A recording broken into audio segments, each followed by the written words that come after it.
What are you thinking? What are you seeing? Well, as you mentioned, as President Trump has said, this is not an attack just on President Trump. This is an attack on every American citizen who believes in election integrity and who simply had the question in the 2020 election, how is this possible? And the evidence showed in places like Georgia, in places like Arizona and Pennsylvania and Wisconsin, that there was massive voter fraud. The problem is it hasn't been adjudicated. And one of the things that we're hearing, one of the things that we hear from the Trump side is, well, at least we'll finally have a chance to adjudicate some of these issues and pull up. So this it could end up being a major, have major negative implications on the opposition. It could backfire in their face. The other side of this is there's major Trump support behind this. So every indictment we've seen so far, the polling has gone up. We saw the dismal performance in that GOP debate last night, if you can even call it that. And all you're seeing is more and more and more support for President Trump. It is a sad day in America, though. I mean, it doesn't matter what side you're on. To have this happening, to have somebody like Fani Willis and these leftist Soros DAs basically doing this political charade to score points just to get that mugshot, it's a sad day in America. No, but it continues to fail, Ben, as you well know. The polling numbers continue to be explosive. Carolyn, I'm going to get you in on this conversation. I just checked here, 233 million views of Tucker and President Trump. I mean, it is the most watched interview in world history. Every time there's an indictment, Carolyn, his numbers get better, his support gets stronger. And I've been talking to people that were kind of worn out with Donald Trump, if you will.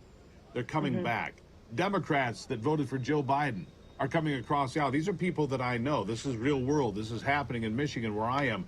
And left-wing pollsters telling me that Michigan is up for grabs when people thought that it would not be. I mean, this is not, this game is not playing out the way Democrats would like at all, is it?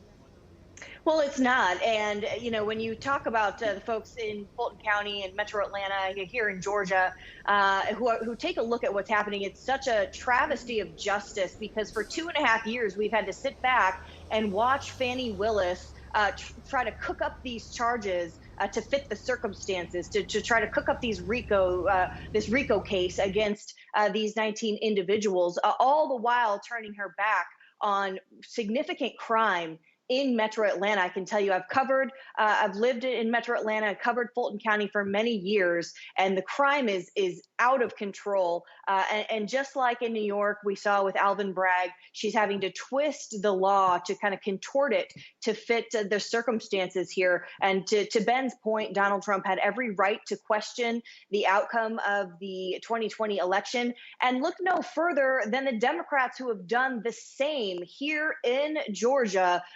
Case in point, Stacey Abrams questioning her gubernatorial race in 2016. So it's really been beyond hypocritical. Everyone sees this for what it is. And I think those numbers you just alluded to, Steve, with the Tucker interview with Donald Trump last night speaks to that. People see what's going on. It's so obvious.